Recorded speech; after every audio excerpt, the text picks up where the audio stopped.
અરવિંદ ભુવાજીએ નામ લીધા વિના જ ગેનીબેન ઠાકોરને ખુલ્લો પડકાર ફેંકીને ચેતવણી આપી। ભુવાજીએ કહ્યું કે હું કાળુ હીરાની 32ની મેલડી ધૂણું છું। ધૂણનારા બધા ખોટા નથી હોતા। અરવિંદ ભુવાજીએ ત્યાં સુધી કહ્યું કે રાધનપુર, ભાભર, દિયોદર તથા સુઈગામ પંથકમાં તેની 5000 બાધાઓ છે। સાથે જ પડકાર ફેંક્યો કે તમારા ડોક્ટર અને નેતાઓને લાવીને 5 મિનિટ માટે કોઈ દુઃખ દૂર કરી આપો।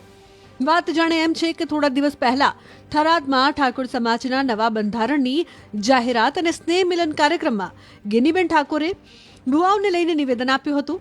ગેનીબેન ઠાકોરે સમાજને અપીલ કરી હતી કે ખોટા ભુવાઓની ચુંગાલમાં ફસાઈને પરિવાર બરબાદ ન કરશો।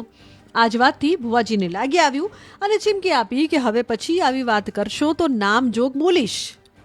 પછી આ ભુવાનું ને એનું જો ને એ કંટ્રોલ બારું છે, પણ મહેરબાની કરીને કોઈ ભુવામાં ફસાતા નહીં। તમારું જે કર્મ છે એનું એ અગત્યનું છે।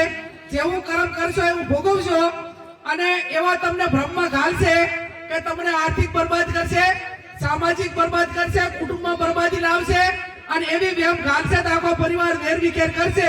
એટલે મહેરબાની કરીને કોઈ પણ પ્રકારનું દખ હોય તો ડોક્ટરને બતાવવું, હગાવાલાને બતાવવું, એને વાત કરવાની। કોઈ પણ અકામણ હોય તો વાત કરવાની। 5 જણા મિત્રોને કહેવાનું, પણ ચાહે અંધશ્રદ્ધામાં આવવાનું ને। અને ભોપા જો આખા તેનું બધું મટાડી દેતા હોય તો ઓન કેશોદી આ સાહેબ બે તમે કોઈ ભોપાની બાધા રાખો અને અમે તમારે અહીંયા કોઈ પણ કામ ના કરા અને ચૂંટણીમાં ફોર્મ ભરા દીધા તો ભોપો હાશે તો અમે ભોપા લઈને બેહી રહ્યા ને ભાઈ। તો હવારે 5 વાગે ઉઠીને રાતે વગાતા સુધી માથામાં શેર ઝૂંડ લઈને ફરવાનું કોઈ કારણ ખરું? તો બરાબર ભોપો જીતાડી દે। એટલે ચાહે ભોપાની વાતરી જે ભોપા હોય માફ કરે, નકર પેલા આપણે ના ડરે ભાગ બરાબર। એટલે આ માત્ર ભ્રમો છે, માત્ર કમાણી અને સાધન છે, ટોકા રસ્તા છે। લોકોની માનસિકતા એની સમજણ કેટલી છે, એની મગજની કેપેસિટી કેટલી છે એ નક્કી કરીને ભ્રમમાં ઘાલતા હોય છે।